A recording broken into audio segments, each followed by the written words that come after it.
Long ago, in a small village, there lived a young man named Abdullah. He was hard-working, ambitious, and filled with dreams.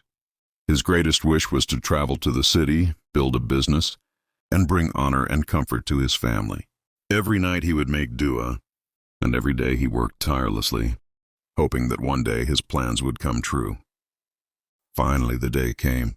Abdullah gathered all his savings, prepared his camel, and set out on his journey.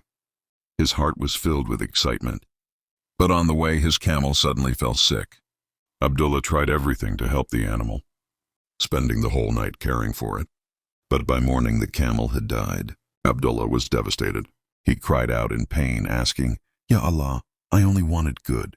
Why was this taken away from me?"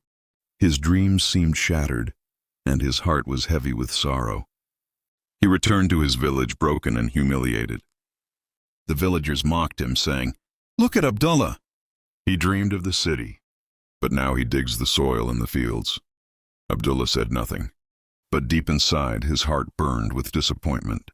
Months passed, and then terrible news reached the village.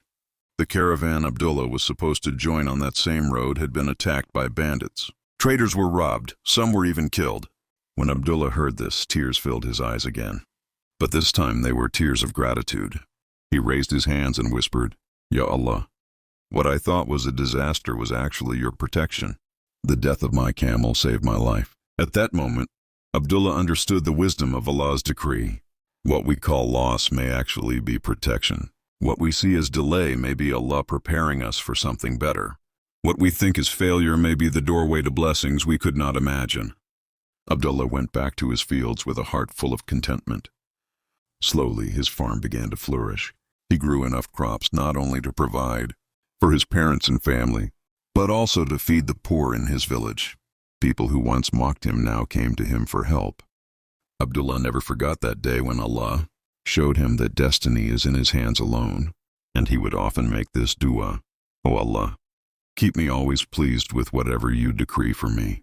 This story teaches us a lesson that every believer must hold tightly to. Our destiny is not in the hands of people, not in the hands of friends or enemies, not in wealth or power. It is only in the hands of Allah. And if He is the one controlling our destiny, then truly we have nothing to fear. Don't forget to like, share, and subscribe for more beautiful Islamic reminders.